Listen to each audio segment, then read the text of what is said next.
నమస్తే అండి.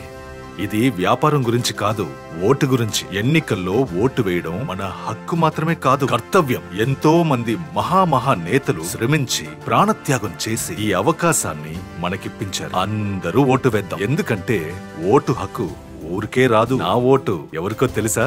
అది సీక్రెట్ అండి. ఇన్నేళ్ల నుంచి కానటువంటి ఆ రామ మందిర నిర్మాణం, బాలరాముని ప్రతిష్ట మోదీ గారి చేతుల మీదుగా జరిగింది.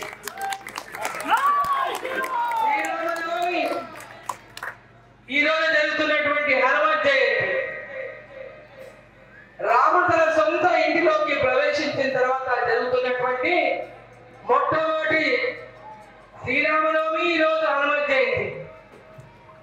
ఈ రోజు ఈ హనుమత్ జయంతి సందర్భంగా మనమంతా కూడా ఈ దేశంలో ఉన్నటువంటి హిందూ బంధువులం, రామ భక్తులం, హనుమాన్ భక్తులం ఈరోజు ఈ దేశం యొక్క ధర్మాన్ని, సాంప్రదాయాన్ని కాపాడుకునే విధంగా ప్రతి ఊరిలో ఆంజనేయ స్వామి లేనటువంటి ఊరు ఉండదు, ఆంజనేయుడు లేనటువంటి గుడి లేనటువంటి ఊరు ఉండదు.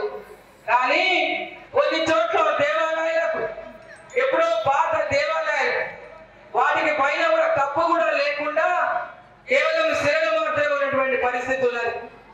ఈరోజు ప్రతి ఊర్లో అటువంటి గుళ్ళన్నింటినీ కూడా మన హిందూ బంధువులందరూ కూడా రాముని గుడి కానీ, ఆంజనేయ స్వామి గుడి కానీ, శివుని గుడి కానీ, ఆ గ్రామంలో ఏ గుడి ఉన్నా ఆ గుడులన్నింటినీ కూడా మనం పునర్నిర్మాణం చేసి బ్రహ్మాండంగా మన ధర్మాన్ని, సాంప్రదాయాన్ని రక్షించుకోవాలని చెప్పి సందర్భంగా తెలియజేస్తూ, మరి జై బజరంగ్ బలి, ఆ బజరంగ్ బలి మనకందరికీ ఆ శక్తిని ఇవ్వాలని, హనుమంతుడు మనకు ఆ శక్తిని, రామునికి వెంబడుండి ఆ హనుమంతుడు తన భక్తిని ఏ విధంగా చాటుకున్నాడో ఈ రోజు మనమంతా కూడా ఆ భక్తిని చాటుకుంటూ మన ధర్మాన్ని కాపాడుకోవాలని మరొకసారి అందరికీ తెలియజేసుకుంటూ, ఈ రోజు వచ్చినటువంటి హిందూ బంధువులందరికీ కూడా హృదయపూర్వకంగా హనుమత్ జయంతి శుభాకాంక్షలు తెలియజేస్తా ఉన్నారు.